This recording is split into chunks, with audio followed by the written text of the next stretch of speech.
Bayangkan Anda telah menanti puluhan tahun, menabung sedikit demi sedikit, berdoa siang dan malam agar bisa menunaikan ibadah haji.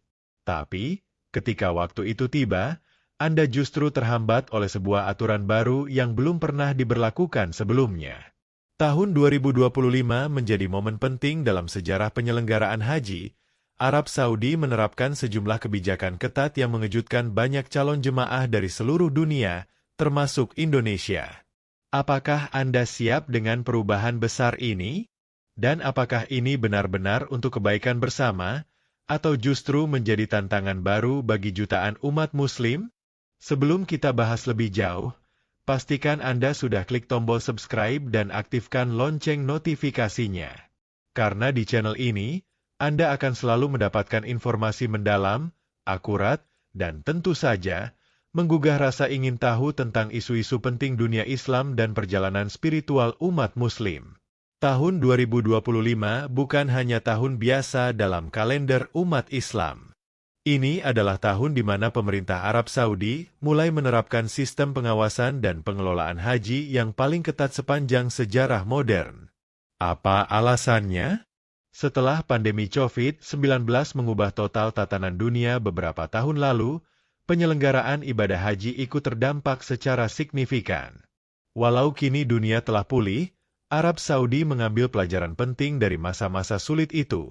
Manajemen massa dalam skala besar harus lebih canggih, lebih tertib, dan lebih aman dari sebelumnya.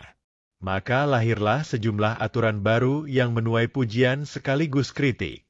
1. Kuota lebih selektif dan ketat. Pertama, masalah kuota.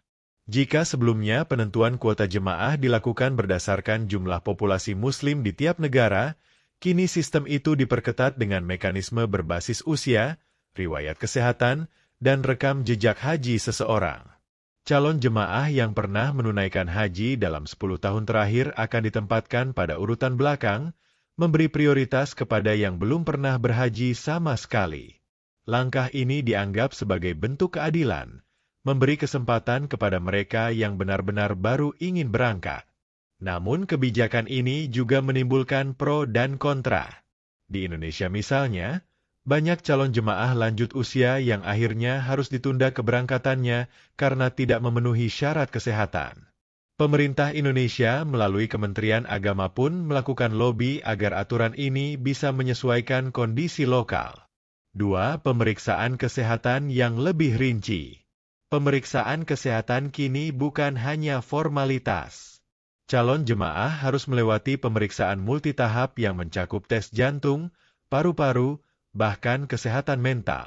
Semua data dikumpulkan dalam sistem elektronik yang terhubung langsung dengan Kementerian Kesehatan Arab Saudi. Jika ditemukan indikasi bahwa calon jemaah memiliki penyakit kronis berat yang bisa membahayakan dirinya sendiri atau orang lain selama ibadah, maka keberangkatannya bisa dibatalkan. Arab Saudi beralasan bahwa hal ini bertujuan untuk menjaga keselamatan semua jemaah. Tapi di sisi lain, banyak pihak yang khawatir bahwa sistem ini terlalu ketat dan bisa mengabaikan faktor spiritual, bahwa bagi sebagian umat Muslim, mati dalam keadaan berhaji adalah cita-cita yang mulia. 3. Penerapan teknologi identifikasi biometrik. Salah satu perubahan paling mencolok adalah penggunaan sistem identifikasi biometrik. Mulai dari sidik jari, pemindaian wajah, hingga pengenalan retina, semuanya diterapkan sejak pendaftaran haji di negara asal hingga saat pelaksanaan di Tanah Suci. Sistem ini terintegrasi dengan aplikasi resmi yang wajib diunduh oleh setiap jemaah. Melalui aplikasi ini, lokasi jemaah bisa dilacak, jadwal ibadah dimonitor, bahkan konsultasi kesehatan bisa dilakukan secara virtual. Sementara itu, pemerintah Indonesia menyiapkan pelatihan khusus bagi jemaah agar tidak gagap teknologi. Pelatihan ini mencakup penggunaan aplikasi, navigasi digital, dan panduan darurat selama di Mekah dan Madinah. 4. Regulasi ketat di tempat suci. Di lokasi utama seperti Masjidil Haram dan Arafah, jemaah kini dibatasi per kelompok kecil untuk menghindari kerumunan berlebihan. Pergerakan dikontrol oleh petugas dan dipandu oleh jalur digital. Kamera pemantau tersebar di hampir semua sudut, dan setiap pelanggaran akan terekam dan ditindak tegas. Bahkan, ada kebijakan baru yang membatasi waktu maksimal berada di area tertentu, seperti sekitar Ka'bah. 5. Pelarangan sementara bagi anak-anak dan lansia rentan. Aturan ini menimbulkan polemik besar. Demi menghindari risiko kesehatan dan kelelahan ekstrim, anak-anak di bawah 12 tahun dan lansia dengan tingkat ketahanan fisik rendah dilarang mengikuti ibadah haji tahun ini. Kebijakan ini bersifat sementara, tapi cukup menyita perhatian publik. Banyak keluarga yang kecewa karena harus menunda perjalanan spiritual bersama orang tua mereka. 6. Penegakan hukum dan denda ketat. Pelanggaran sekecil apapun, seperti membawa barang terlarang, melanggar batas waktu, atau tidak mematuhi protokol kesehatan, bisa dikenakan denda yang sangat besar, mulai dari 5.000 hingga 50.000 rial. Bahkan, jemaah bisa dideportasi jika dianggap melanggar dengan sengaja. Ini menjadi tantangan tersendiri bagi jemaah asal negara berkembang yang mungkin belum terbiasa dengan sistem disiplin tinggi. Penerapan aturan ketat jelang haji 2025 ini sejatinya bukanlah bentuk pembatasan semata, melainkan upaya perbaikan sistem yang sudah lama dinanti. Dengan meningkatnya jumlah jemaah setiap tahunnya, modernisasi dan pengawasan adalah hal yang tak terelakkan. Namun, tentu saja, transisi ini memerlukan adaptasi besar dari negara-negara pengirim jemaah, termasuk Indonesia. Tantangannya adalah bagaimana menyeimbangkan sisi spiritual dan kemanusiaan ibadah haji dengan tuntutan administratif dan teknologi modern.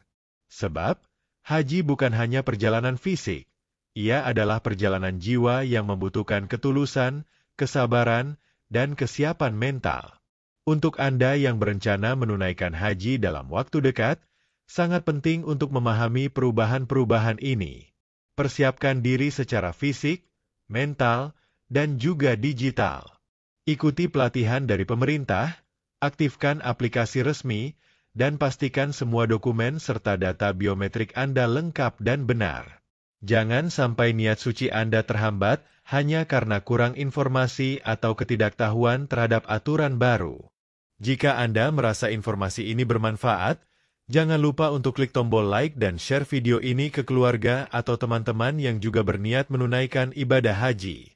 Dan yang paling penting, subscribe channel ini agar Anda tidak ketinggalan update terbaru seputar dunia Islam, ibadah, dan perjalanan spiritual umat Muslim dari seluruh dunia. Sampai jumpa di video selanjutnya. Semoga kita semua diberikan kesempatan untuk menjadi tamu Allah di Baitullah dalam keadaan sehat, ikhlas, dan penuh berkah. Wassalamualaikum warahmatullahi wabarakatuh.